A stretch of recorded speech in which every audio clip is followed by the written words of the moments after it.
পবিত্র কোরআনে সূরা জুমা এর 6 নম্বর আয়াতে উল্লেখ করা হয়েছে, আমি তোমাদিগকে সৃষ্টি করিয়াছি মাতৃগর্ভের ভেতর বিভিন্ন স্তরে, একটার পর আরেকটা 3 প্রকার অন্ধকারের ভেতর। প্রফেসর কিতমোর বলেছেন, মাতৃগর্ভের ভেতরে এই 3টি অন্ধকার: ইন্টেরিয়র অ্যাবডোমিনাল ওয়াল, ইউটেরাইন ওয়াল, অ্যামনিওকার্ডিওনিক মেমব্রেন। পবিত্র কোরআন এছাড়াও কথা বলছে জেনেটিক্স নিয়ে। কোরআনেই আছে, সূরা নাজামের 45-46 নম্বর আয়াতে উল্লেখ করা আছে যে তিনি মানুষকে সৃষ্টি করিয়াছেন এবং উহাদের তৈরি করেন পুরুষ ও নারী রূপে সামান্য পরিমাণ শুক্রবিন্দু হইতে, যখন উহা স্খলিত হয়। এখানে এটাই স্বাভাবিক, যেটা স্খলিত হচ্ছে সেটা পুরুষের শুক্র। কোরআন বলছে পুরুষের শুক্র দিয়েই সন্তানের লিঙ্গ নির্ধারিত হয়। কোরআনে এই কথাটা আবার বলা হয়েছে। আর সূরা কিয়ামার 37-39 আয়াতে উল্লেখ করা আছে, আমি মানুষ জাতিকে সৃষ্টি করিয়াছি খুব সামান্য পরিমাণ শুক্রবিন্দু হইতে, অতঃপর সে পরিণত হয় আলাকায়, জোকের মতো একটি বস্তু, তারপর আমি তাকে আকৃতি দান করি, তারপর সৃষ্টি হয় যুগল পুরুষ ও নারীতে। এখানে আরবি শব্দ লুৎফাতাম মিন মানি ইউমনা, অর্থাৎ খুব সামান্য পরিমাণ শুক্রবিন্দু। কোরআন বলছে সন্তানের লিঙ্গ নির্ধারণের জন্য খুব সামান্য পরিমাণে শুক্রবিন্দু প্রয়োজন। আজকের দিনে বিজ্ঞানের সাহায্যে আমরা জানি যে সন্তানের লিঙ্গ কি হবে সেটা নির্ভর করে 23তম ক্রোমোজোমের জোড়ার উপরে। আর পুরুষের নির্গত শুক্রাণুই নির্ধারণ করে যে সন্তানের লিঙ্গ আসলে কি হবে। যদি এটা হয় এক্স এক্স তাহলে নারী, আর যদি হয় এক্স ওয়াই তাহলে পুরুষ। কোরআন এই কথা বলে গেছে 1400 বছর আগে।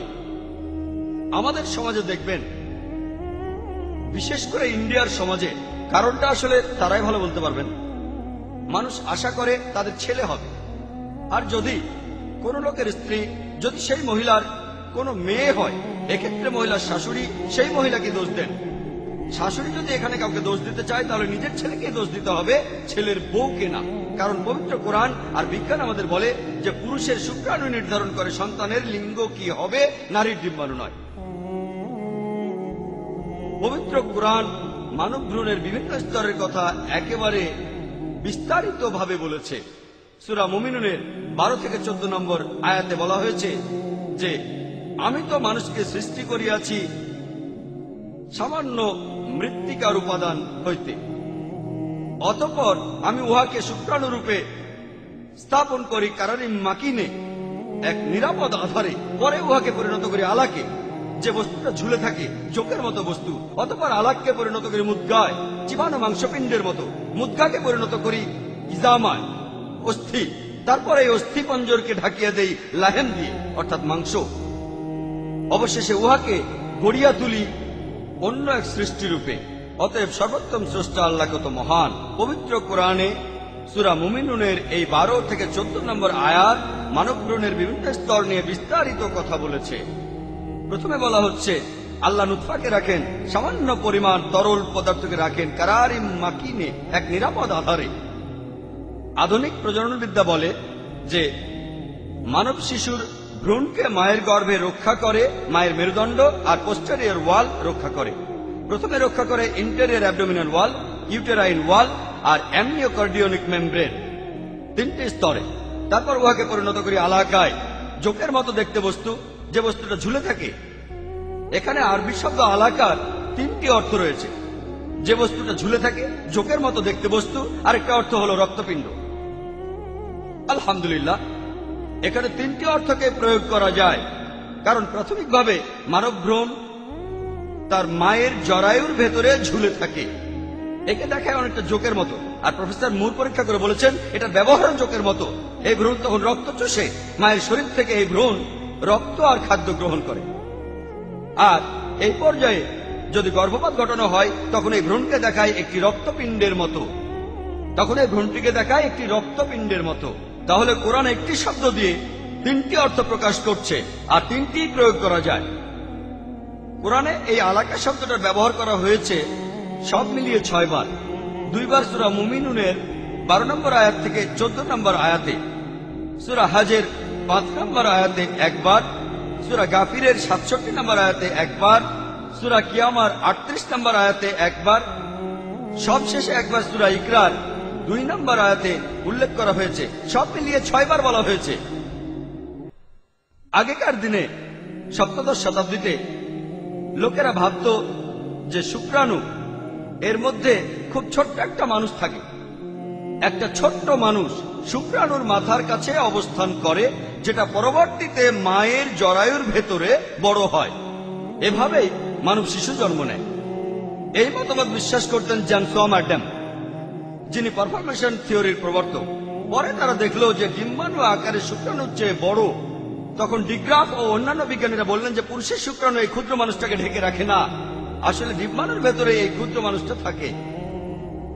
পরবর্তীতে মো প্যালটিস অষ্টাদশ শতাব্দীতে প্যারেন্টাল থিওরির কথা বললেন যে দুজনেরই অবদান আছে। কোরআনও এই কথাই বলছে, দুজনেরই, ডিম্বাণু আর শুক্রাণু এই দুটো মিলেই ভ্রূণ তৈরি হয়। কোরআন বলছে অতঃপর এই আলাকা পরিণত হয় মুদগায়। মুদগা অর্থ জীবাণু মাংসের মতো অথবা এমন কোন বস্তু যেটা মুখে দেওয়া যায়। প্রফেসর কিতমুর বলেছেন এই দুটো অর্থই প্রয়োগ করা যায়, কারণ জীবাণু যায় এমন বস্তু মুখে পড়া যায়। আর পরবর্তীতে তিনি একটা প্লাস্টিকের অংশ নিয়ে দাঁত দিয়ে একটা কামড় দিলেন, যাতে মুদগার মতো দেখায়, জীবাণু মাংসের মতো। তিনি অবাক হয়ে গেলেন যে দাঁতের ছাপটা দেখালো সোমাইটের মতো, যেখান থেকে স্পাইনাল কলাম উৎপন্ন হয়। কোরআন বলছে পরে এই মুদগা পরিণত হয় ইজামান বা অস্থিতে। তারপরে এই ইজামানকে ঢাকিয়ে দেয় লাহেম দ্বারা, মাংসপেশি দ্বারা। আল্লাহ বলছেন অতঃপর আমি উহাকে গড়িয়া তুলি অন্য এক নতুন সৃষ্টি রূপে। নতুন সৃষ্টি বলতে কোরআন এখানে কি বোঝাচ্ছে? বিজ্ঞান আমাদের এখন বলে যে ভ্রূণ তৈরি হওয়ার বিভিন্ন স্তরে একেবারে প্রাথমিক অবস্থায়, খরগোশের ক্ষেত্রে, মাছের ক্ষেত্রে, অন্যান্য প্রাণীর ক্ষেত্রে যা হয়, মানুষের ভ্রূণের ক্ষেত্রে একই ঘটনা ঘটছে। শুধুমাত্র ভ্রূণ গঠনের এই স্তরেই মানব শরীরের বিভিন্ন অংশ স্পষ্টভাবে দেখানো হয়, যেমন মাথা, হাত, পা ইত্যাদি। তাহলে কোরআন বলছে উহাকে গড়ি নতুন এক সৃষ্টি রূপে। তারপর বলা হচ্ছে অতএব সর্বোত্তম স্রষ্টা আল্লাহ কত মহান। চিন্তা করেন, কোরআনে ভ্রূণের গঠনের বিভিন্ন স্তরের কথা বলা হয়েছে বিস্তারিতভাবে। অনেকে আছে যারা এটা নিয়ে তর্ক করে, এটা এমন কিছু না, হয়তো কোনো আরব কোনো গর্ভবতী মহিলার পেট কেটে এইসব দেখেছিল, তারপর কোরআনে এইসব লিখেছে। তারা এখানে বুঝতে পারে না কোরআনে যে স্তরগুলোর কথা বলা আছে সেই স্তরগুলো আসলে খালি চোখে দেখা যায় না, দেখতে হলে শক্তিশালী মাইক্রোস্কোপের প্রয়োজন। একবার প্রফেসর মার্শাল জনসনকে এই আয়াতের উপর মন্তব্য করতে বলা হয়েছিল। তিনি অ্যানাটমির head of the department Daniel ইনস্টিটিউটে, সেটা থমাস জেফারসন হসপিটালে আমেরিকার ফিলাডেলফিয়াতে। তিনি বললেন এটা হতে পারে যে মোহাম্মদ সাল্লাল্লাহু আলাইহি সাল্লাম এসব কিছু একটা মাইক্রোস্কোপ দিয়ে দেখেছিল। তাকে বলা হলো যে 1400 বছর আগে মানুষ কোনো মাইক্রোস্কোপ আবিষ্কার করেনি। তখন প্রফেসর মার্শাল খুব জোরে হেসে উঠলেন আর বললেন যে হ্যাঁ, এটা আমি জানি। আর প্রথম আবিষ্কৃত মাইক্রোস্কোপটা আমি নিজের চোখেই দেখেছি। খুব বেশি হলে 10 গুণ বড় দেখা যায়, আর সেটা তেমন পরিষ্কারও দেখা যায় না। তখন তিনি বললেন কোরআনের এই আয়াতগুলো অবশ্যই ঈশ্বরের বাণী। এরপর তাকে বলা হলো পবিত্র কোরআনের সূরা হজের 5 নম্বর আয়াত নিয়ে মন্তব্য করতে, যে আমি মানুষ সৃষ্টি করিয়াছি মৃত্তিকা হইতে, তাহার পর আলাকা হইতে, তাহার পর মুদ্গা হইতে, পূর্ণাকৃতি অথবা অপূর্ণাকৃতি। যদি এই পর্যায়ের ভ্রূণকে ব্যবচ্ছেদ করা হয় আর ভালোভাবে পর্যবেক্ষণ করা হয়, যদি ভেতরের অংশগুলো ব্যবচ্ছেদ করা হয়, আপনারা দেখতে পাবেন যে ভ্রূণের ভেতরে কিছু কিছু অঙ্গ প্রত্যঙ্গ পুরোপুরি তৈরি হয়েছে আর কিছু কিছু অঙ্গ প্রত্যঙ্গ অপরিপূর্ণ। তখন প্রফেসর মার্শাল বললেন আমি যদি বলি এটা হচ্ছে একটা নতুন সৃষ্টি, তখন আমি শুধু পূর্ণাকৃতির অঙ্গ প্রত্যঙ্গের কথা বলছি। আর যদি বলি এটা অসম্পূর্ণ সৃষ্টি, তখন আমি বলছি শুধু অপূর্ণাকৃতি অঙ্গ প্রত্যঙ্গ নিয়ে।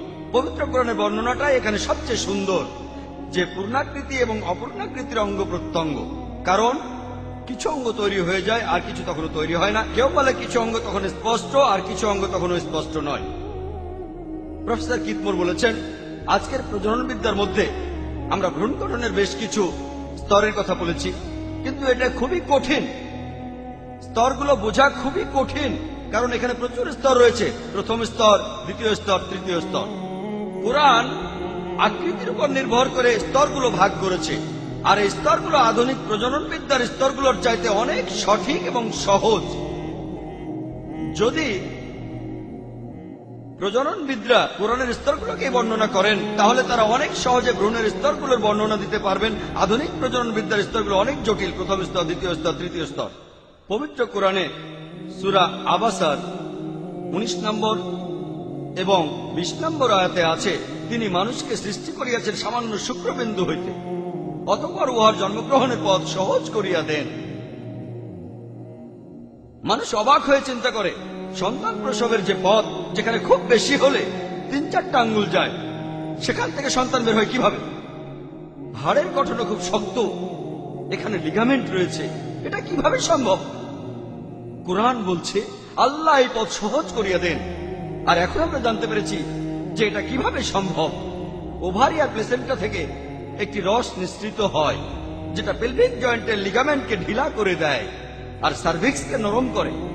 তখন ইউটেরাইন কন্ট্রাকশনের ফলে মানব শিশু প্রসবের পথ দিয়ে নিচে নেমে যেতে থাকে। তখন সেখানে যে রস নিঃসৃত হয়, তাতে করে পথটা পিচ্ছিল হয়ে যায় আর সন্তানও এই পথ দিয়ে বেরিয়ে আসে। আর মানব সন্তান তখন বিভিন্নভাবে নড়াচড়া করে, আর এজন্য মানব সন্তান পেলভিক জয়েন্ট থেকে বাইরে বেরিয়ে আসে। কোরআনে কথা বলছে আল্লাহ উহার পথ সহজ করিয়া দেন। মানুষ অবাক হয়ে চিন্তা করে, সন্তান প্রসবের যে পথ, যেখানে খুব বেশি হলে 3-4টা আঙ্গুল যায়, সেখান থেকে সন্তান বের হয় কিভাবে? হাড়ের গঠনও খুব শক্ত, এখানে লিগামেন্ট রয়েছে, এটা কিভাবে সম্ভব? কোরআন বলছে আল্লাহ এই পথ সহজ করিয়া দেন। আর এখন আমরা জানতে পেরেছি যে এটা কিভাবে সম্ভব। ওভারি আর প্লেসেন্টা থেকে একটি রস নিঃসৃত হয়, যেটা পেলভিক জয়েন্টের লিগামেন্টকে ঢিলা করে দেয় আর সার্ভিক্সকে নরম করে। তখন ইউটেরাইন কন্ট্রাকশনের ফলে মানব শিশু প্রসবের পথ দিয়ে নিচে নেমে যেতে থাকে। তখন সেখানে যে রস নিঃসৃত হয়, তাতে করে পথটা পিচ্ছিল হয়ে যায় আর সন্তানও এই পথ দিয়ে বেরিয়ে আসে। আর মানব সন্তান তখন বিভিন্নভাবে নড়াচড়া করে, আর এজন্য মানব সন্তান পেলভিক জয়েন্ট থেকে বাইরে বেরিয়ে আসে। কোরআনে কথা বলছে আল্লাহ উহার পথ সহজ করিয়া দেন। কোরআন এখানে নিদর্শন দিচ্ছে, মানব ভ্রূণ গঠনের স্তরের কথা বলছে। আর কে স্তরগুলি বর্ণনা দিতে পারে? কোরআন আমাদের প্রশ্ন করছে, তারপরও কি তোমরা ঈমান আনবে না? তারপরও কি তোমরা পবিত্র কোরআনে বিশ্বাস করবে না? পবিত্র কোরআনে সূরা সাজদার 9 নম্বর আয়াতে বলা হচ্ছে, পরে আমি মানুষকে দিয়াছি চক্ষু এবং কর্ণ।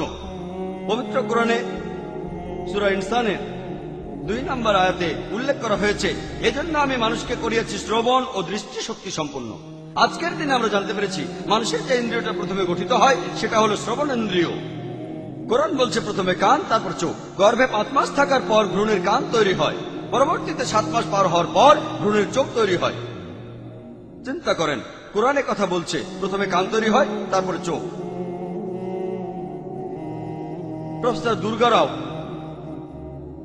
মেরিন জিওলজির উপরে যিনি একজন বিশেষজ্ঞ, তিনি কিং আজিজ ইউনিভার্সিটির একজন শিক্ষক জেদ্দায়।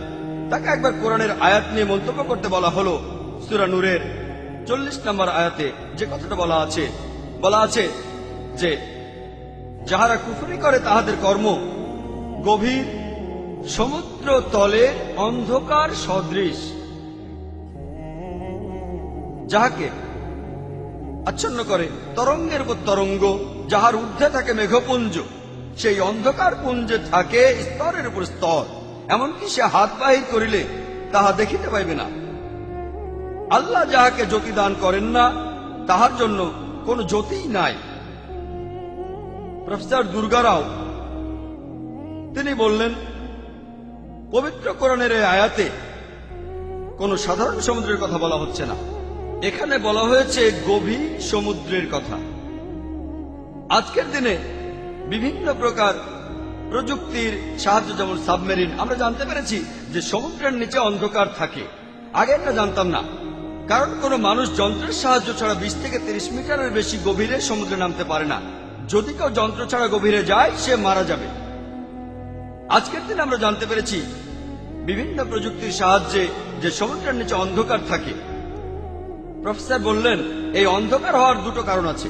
প্রথমটা হলো সমুদ্রের বিভিন্ন স্তর এক একটা রং শুষে নেয়।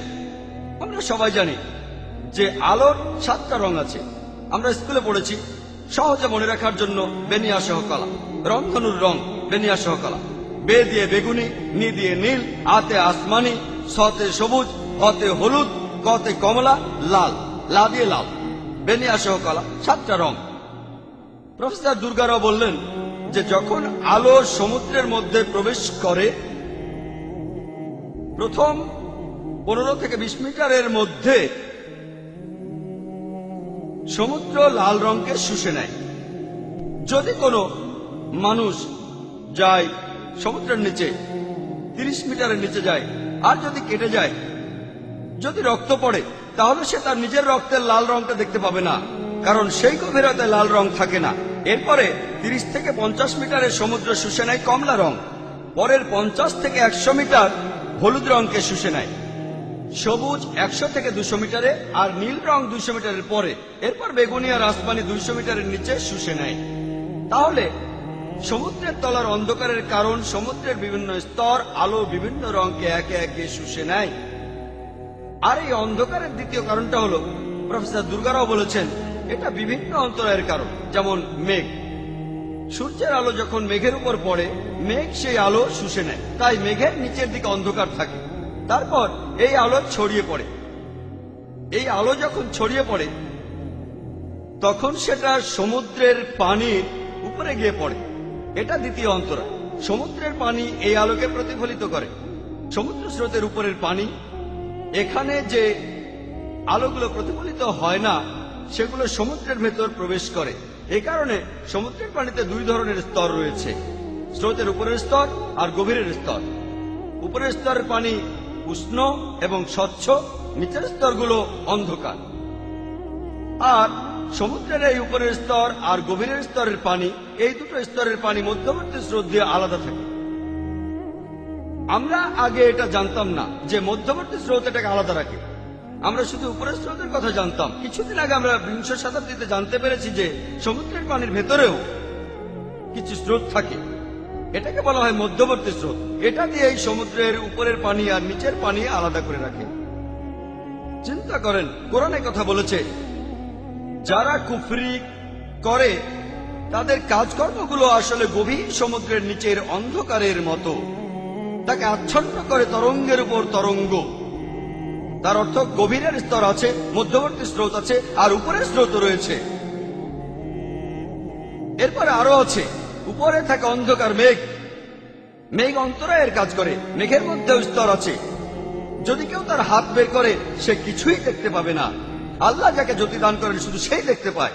এমনকি যে মাছগুলো সমুদ্রের গভীরে থাকে তারাও নিজের আলো ছাড়া কিছুই দেখতে পায় না, তাদের নিজেদেরই আলো রয়েছে। এমনকি সাবমেরিন যখন সমুদ্রের নিচে যায় সেখানেও আলোর ব্যবস্থা থাকে, তা না হলে সমুদ্রের নিচে কিছুই দেখা যায় না। প্রফেসর দুর্গারাওকে প্রশ্ন করা হলো কিভাবে কোরআন 1400 বছর আগে এই কথাগুলো বলেছে। তিনি বললেন, কোন মানুষের পক্ষে এই আয়াতগুলো লেখা অসম্ভব। পবিত্র কোরআন তাহলে অবশ্যই ঈশ্বরের বাণী। পবিত্র কোরআনের সূরা কিয়ামত 3 ও 4 নম্বর আয়াতে বলা হয়েছে, অবিশ্বাসীরা প্রশ্ন করে যে কিভাবে আল্লাহ সুবহানাহু ওয়া তাআলা আমাদের অস্থিসমূহকে একত্রিত করিবেন। আল্লাহ বলিয়াছেন, আমি কেবলমাত্র অস্থিসমূহকে একত্রিত করিব না, বস্তুত আমি তাদের অঙ্গুলির অগ্রভাগ পর্যন্ত সুবিন্যস্ত করিতে সক্ষম। অবিশ্বাসীরা বলে, কবর দেওয়া হলে আমাদের হাড়গোড় সব আলাদা হয়ে গেলে কিভাবে আল্লাহ সুবহানাহু ওয়া তাআলা সেই কিয়ামতের দিন হাড়গোড়কে আবার এক জায়গায় আনবেন।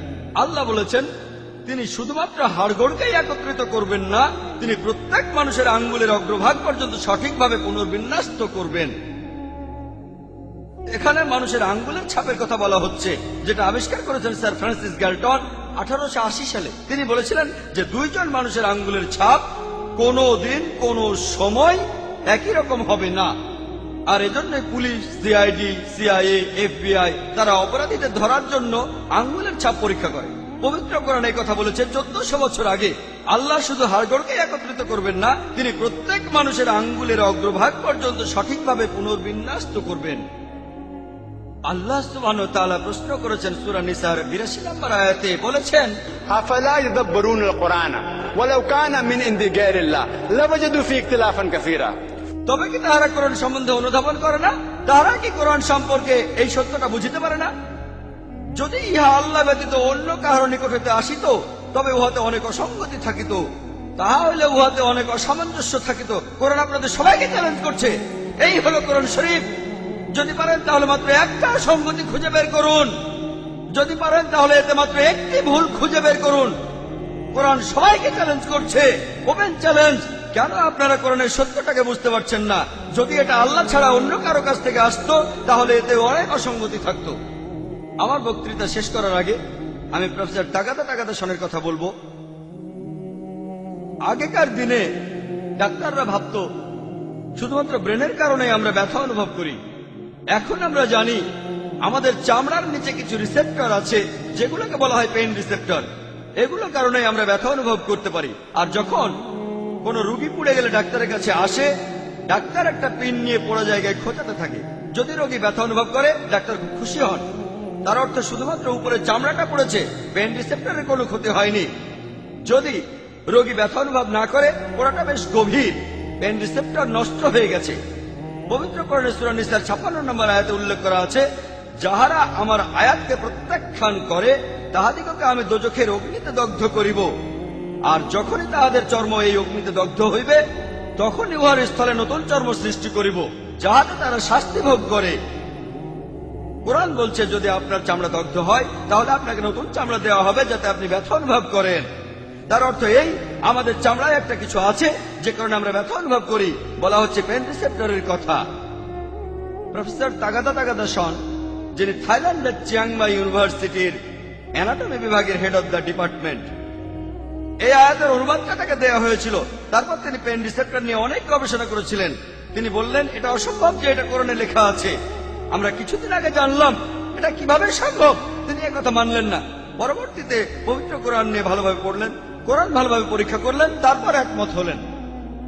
অতঃপর 8ম মেডিকেল সৌদি কনফারেন্স রিয়াদে, সেই কনফারেন্সে তিনি সেখানে সাক্ষ্য দিলেন, লা ইলাহা ইল্লাল্লাহু মুহাম্মাদুর রাসূলুল্লাহ, আল্লাহ ব্যতীত কোনো উপাস্য নেই এবং মুহাম্মদ সাল্লাল্লাহু আলাইহি ওয়াসাল্লাম আল্লাহর প্রেরিত দূত। ওয়া আখিরু দাওয়ানা আলহামদুলিল্লাহি রাব্বিল আলামিন।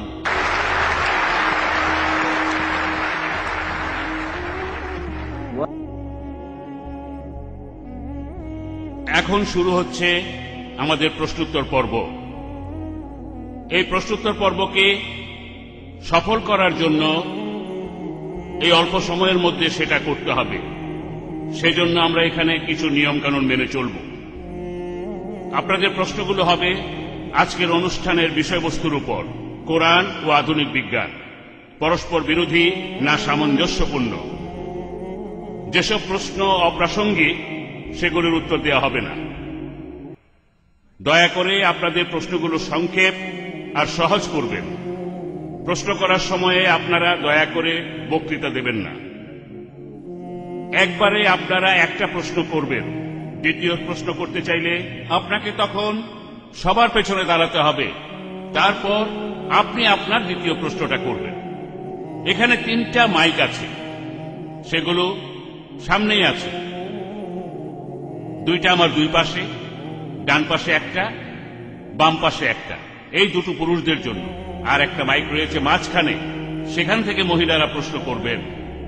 আমাকে বলা হয়েছে যে আলমা লতিফি হলে দর্শকরা ভিডিও স্ক্রিনে অনুষ্ঠানটা দেখছেন।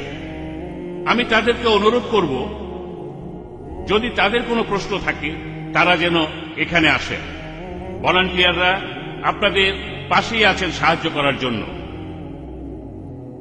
প্রত্যেক মাইক থেকে একবারে একটা প্রশ্ন, তারপরের প্রশ্নগুলো ঘুরবে ঘড়ির কাঁটার মতো। প্রথমে মহিলারা, তারপর আমার ডান দিকের মাইক, তারপর আমার বাম দিকের মাইক থেকে, তারপর এভাবে চলবে ঘড়ির কাঁটার মতো।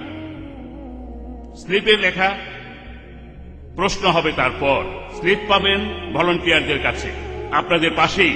এভাবে আপনারা প্রশ্ন করবেন যখন ডক্টর জাকির নায়েক মাইকে বলা প্রশ্নের উত্তর দেয়া শেষ করবেন।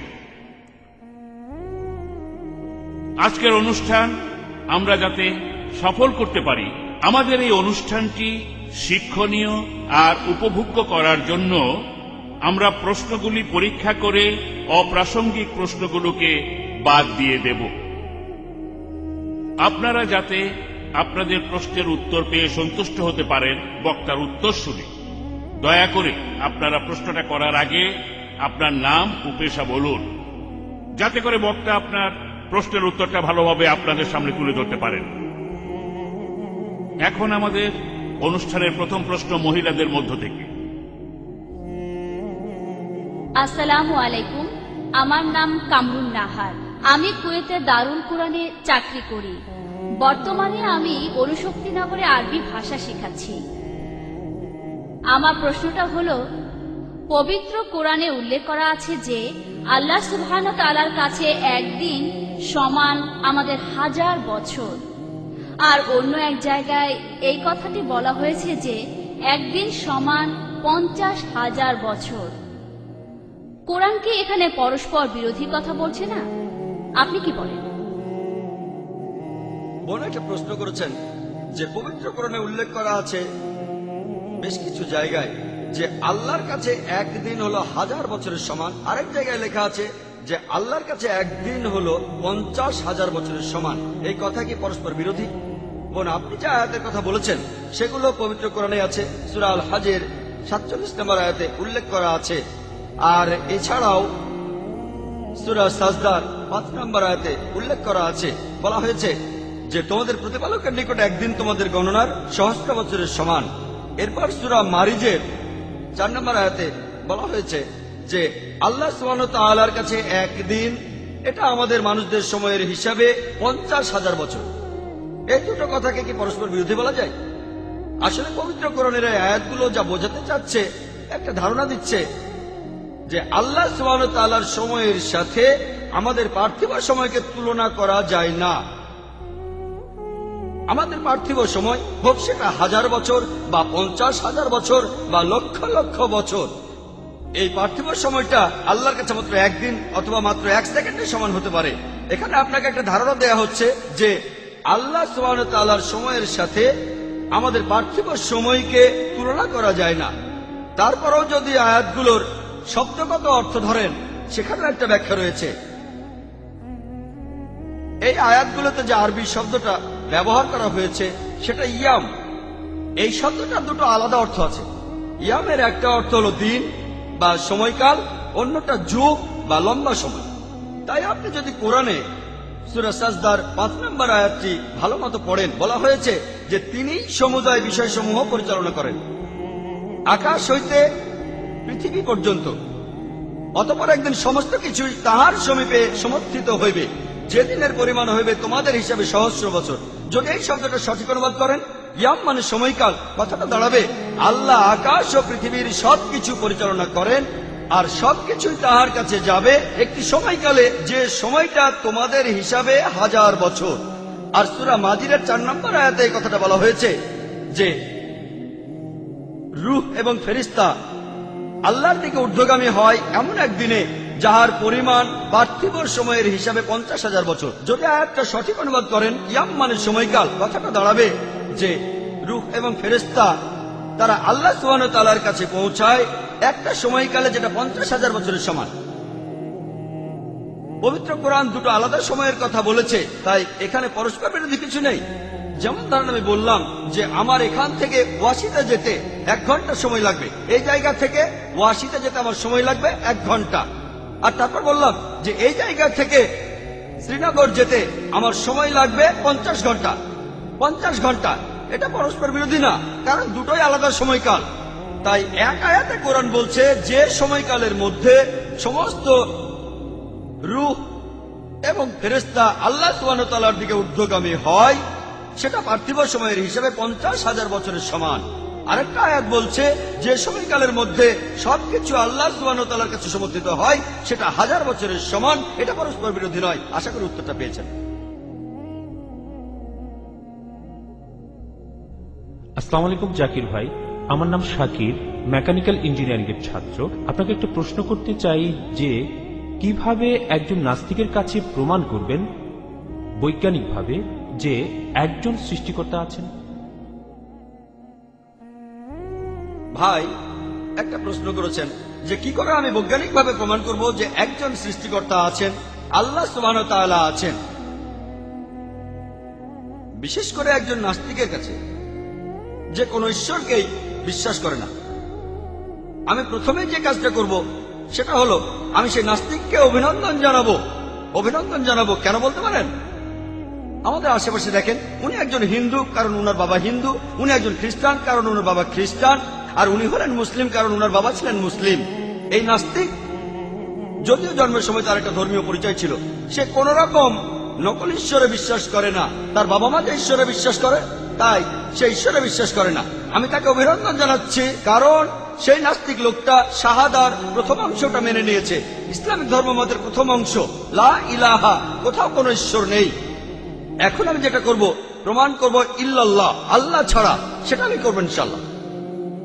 অন্য মানুষের ক্ষেত্রে আগে ভুল ঈশ্বরের ধারণাটা দূর করতে হবে, আর তারপরে আল্লাহ সুবহানাহু ওয়া তাআলার সঠিক ধারণা দিতে হবে। এখানে আমার অর্ধেক কাজ হয়ে গেছে। সে মেনে নিয়েছে লা ইলাহা, কোন ঈশ্বর নেই। এবার আমি প্রমাণ করবো ইল্লাল্লাহ, আল্লাহ ছাড়া, সেটা আমি করবো ইনশাল্লাহ। সেই নাস্তিককে প্রশ্ন করেন যে ধরেন কোন একটা বস্তুটা অপরিচিত হতে পারে, সেটা উঠতে পারে, যেটা পৃথিবীতে কেউ কখনো দেখেনি। পৃথিবীর কোন মানুষ এই বস্তুটা সম্পর্কে কিছু জানে না। যদি বস্তুটা আপনার সামনে আনা হয়, যদি প্রশ্ন করা হয় যে বস্তুটা কিভাবে কাজ করে, কোন ব্যক্তি প্রথমে আপনাকে সেটা বলতে পারবে? কোন ব্যক্তি প্রথমে বলতে পারবে? তাকে প্রশ্ন করেন, প্রথমে কোন ব্যক্তি আপনাকে বলতে পারবে এই নতুন বস্তুটা কিভাবে কাজ করে, যেটা পৃথিবীর কোনো মানুষ কখনো দেখেনি? কিছুক্ষণ চিন্তা করার পর সে আপনাকে উত্তর দেবে যে আপনাকে বলতে পারবে বস্তুটা কিভাবে কাজ করে। প্রথম ব্যক্তি হলো সেই বস্তুটা যে সৃষ্টি করেছে। কেউ বলবে প্রস্তুতকারক, বলতে পারে উৎপাদনকারী। যে উত্তরই আসুক, শব্দটা নিয়ে তর্ক করবেন না, মেনে নেন। অর্থটা প্রায় একই, সৃষ্টিকর্তা, পরিচালক, উৎপাদনকারী বা প্রস্তুতকারী। তবে উত্তরটা মনে রাখুন, উত্তরটা আপনার মাথায় রাখুন, তারপর তাকে আবার প্রশ্ন করুন এই বিশ্বজগৎ কিভাবে সৃষ্টি হয়েছে, কিভাবে তৈরি হয়েছে। সে আপনাকে বিজ্ঞানের থিওরির কথা বলবে। তাকে বলবেন পবিত্র কোরআনে সূরা আম্বিয়ার 30 নম্বর আয়াতে বিজ্ঞানের থিওরির কথা সংক্ষেপে বলা হয়েছে। 1400 বছর আগে পবিত্র কোরআনে কে এই কথা লিখতে পারে? সে তখন বলতে পারে এটা হঠাৎ করে মিলে গেছে। কোনো তর্ক করবেন না। এরপরে প্রশ্ন করবেন, আমরা জানতাম না যে চাঁদের আলোটা আসলে প্রতিফলিত আলো, আমরা সেদিন জানলাম। সে আপনাকে বলবে যে হ্যাঁ, চাঁদের আলো প্রতিফলিত আলো, এটা নিজের আলো নয়। আবিষ্কারটা কবে হয়েছে? সে বলবে এই সেদিন, গতকাল, 50 বছর আগে, 100 বছর আগে, কিছুদিন আগে জেনেছি। তখন তাকে বলবেন কোরআন বলেছে যে চাঁদের আলোটা আসলে প্রতিফলিত আলো 1400 বছর আগে। কে এই কথাটা বলতে পারে? হয়তো এটাও হঠাৎ করে মিলে গেছে। কোনো তর্ক করবেন না, আপনি বলে যান আমরা জানতাম সূর্য স্থির। প্রশ্ন করেন সূর্য স্থির? সে বলবে না, সূর্য গতিশীল, চারপাশে ঘুরছে। আমরা এটা কবে জানলাম? এই সেদিন, 50 বছর আগে, 100 বছর আগে। কোরআন এই কথা বলেছে 1400 বছর আগে। সে ইতস্তত বোধ করবে। তারপরেও বলতে পারে কোন বুদ্ধিমান লোক এটা লিখেছে। এরপর তর্ক করবেন না, বলে যান বিশ্বজগতের প্রাথমিক অবস্থা কেমন ছিল, সৌরজগতের সব উপাদান। সে আপনাকে বলবে সব ছিল ধোঁয়া। এটা কিভাবে জানলাম? আমাদের কাছে প্রমাণ আছে, আমাদের কাছে এভিডেন্স আছে। তাকে বলেন কোরআন এই কথা বলেছে 1400 বছর আগে। কে এই কথা বলতে পারে?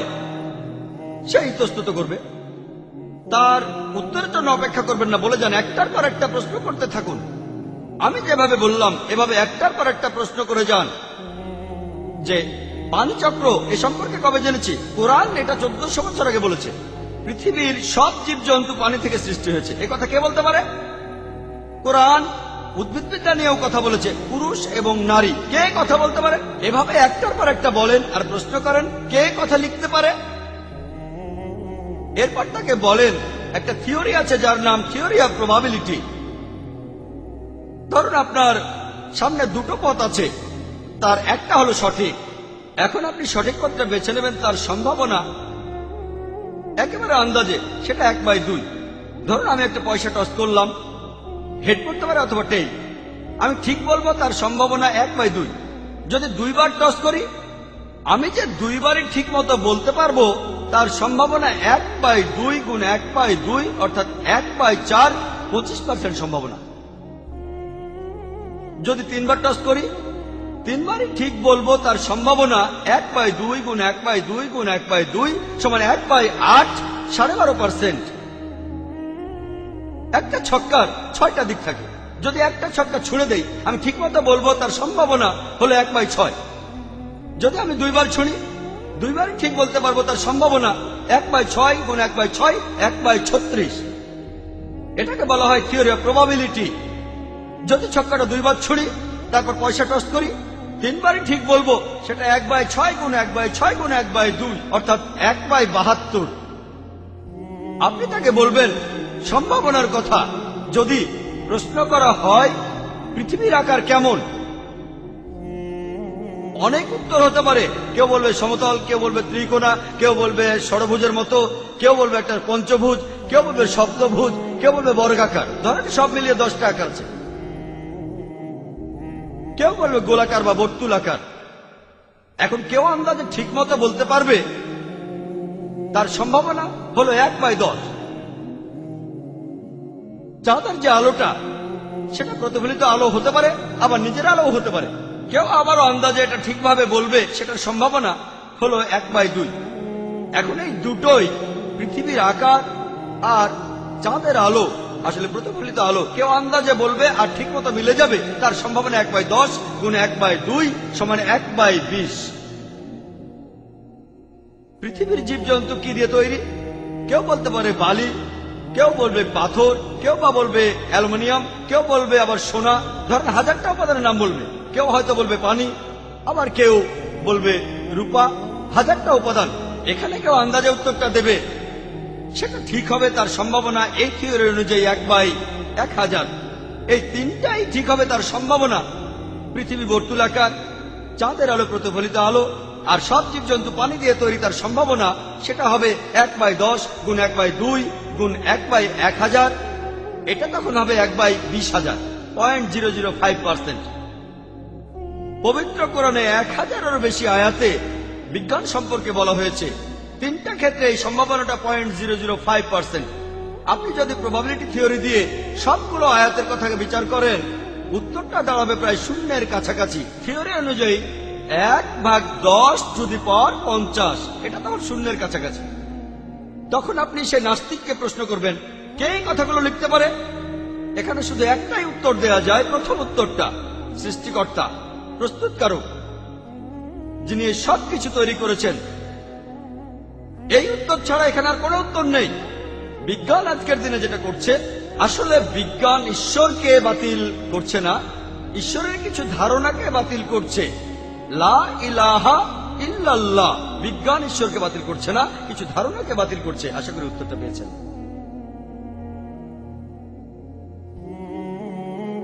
পরের প্রশ্ন মহিলাদের মধ্য থেকে। আসসালামু আলাইকুম ভাই, আমার নাম ফরিদা আনসারি। আমি একজন ল্যাবরেটরি টেকনিশিয়ান। কোরআন বলছে যে আল্লাহ এই মানুষ জাতির সৃষ্টিকর্তা। বিজ্ঞান কি এটার সাথে একমত? বোন একটা প্রশ্ন করেছেন। কোরআনে বলা হয়েছে যে আল্লাহ সুবহানাহু ওয়া তাআলা আমাদের মানব জাতির সৃষ্টিকর্তা। বিজ্ঞান কি এটার সাথে একমত? কোরআনে এই কথাটা অনেক জায়গায় বলা হয়েছে, আর শেষ আয়াতটা প্রজনন বিদ্যার স্তরের উপরে, অর্থাৎ সূরা মুমিনুনের 14 নম্বর আয়াতে উল্লেখ করা হয়েছে যে সর্বোত্তম স্রষ্টা কত মহান। বৈজ্ঞানিকভাবে কি প্রমাণ করা যায় যে আল্লাহ আমাদের স্রষ্টা? কোরআন এর উত্তর দিয়েছে। পবিত্র কোরআনে বলা হয়েছে, সূরা তুরের 35 নম্বর আয়াতে উল্লেখ করা হয়েছে, এখানে প্রশ্ন করা হচ্ছে যে তোমরা কি স্রষ্টা ব্যতীত সৃষ্টি হয়েছ? এখানে যে আরবি শব্দটা, স্রষ্টাকে বোঝাতে যে আরবি শব্দটা ব্যবহার করা হয়েছে, সেটা খালিক। এটার উৎপত্তি হয়েছে আরবি শব্দ খালাকা থেকে। এই খালাকা শব্দটা 4টা অর্থ আছে। একটা অর্থ হলো একেবারে শূন্য থেকে কোনো কিছু সৃষ্টি করা, অতীতে যার কোনো দৃষ্টান্ত নেই, এটা শুধুমাত্র আল্লাহ তাআলার পক্ষেই সম্ভব। খালাকা শব্দটা দ্বিতীয় অর্থ হলো পৃথিবীতে আছে এমন বস্তু থেকে নতুন কিছু সৃষ্টি করা। খালাকা শব্দটা তৃতীয় অর্থ, সেটা হলো প্রোগ্রামিং বা পরিকল্পনা। আর চতুর্থ অর্থটা হলো সহজ করে দেয়া। পবিত্র কোরআন প্রশ্ন করছে, সূরা তুরের 35 নম্বর আয়াতে প্রশ্ন করা হচ্ছে, তোমরা কি স্রষ্টা ছাড়াই সৃষ্টি? খুব স্বাভাবিক যে এখানে উত্তরটা হবে না। মানুষ কোন স্রষ্টা ছাড়া সৃষ্টি হয়নি। কোরআন একবার প্রশ্ন করছে, তোমরা নিজেরাই কি স্রষ্টা? আমরা কি সৃষ্টিকর্তা? আমরা ভালো করেই জানি যে মানুষ আরেক মানুষকে সৃষ্টি করতে পারে না। যদি সেটাই করতে পারতো তাহলে কেউ মারা গেলে সঙ্গে সঙ্গে বাঁচিয়ে তুলত। যদি তার কোন আত্মীয় মারা যেত তাকে সঙ্গে সঙ্গে বাঁচিয়ে দিত। মানুষ আসলে জীবজন্তু সৃষ্টি করতে পারে না, এমনকি একটি মাছিকেও না, মানুষ তো দূরের কথা। এছাড়াও শরীরের অঙ্গ প্রত্যঙ্গ তৈরি করতে পারে না। ধরেন বিভিন্ন অঙ্গ প্রত্যঙ্গ যেমন টেস্টি, ওভারি, এগুলোর কারণে বংশবিস্তার হয়। যদি বলেন যে টেস্টিস, ইউটেরাস এদের কারণে বংশবৃদ্ধি হয়, তাহলে আপনাদের পূর্বপুরুষরাও আসবেন, তাদের অঙ্গ প্রত্যঙ্গ, তাদের পূর্বপুরুষ এদেরও অবদান রয়েছে। তাহলে এর উত্তর হবে না। কোরআনের পরে প্রশ্ন করছে সূরা ওয়াকিয়ার 58 নম্বর এবং 59 নম্বর আয়াতে প্রশ্ন করা হচ্ছে যে তোমরা কি ভাবিয়া দেখিয়াছ তোমাদের বীর্যপাত সম্বন্ধে? উহা কি তোমরা সৃষ্টি করো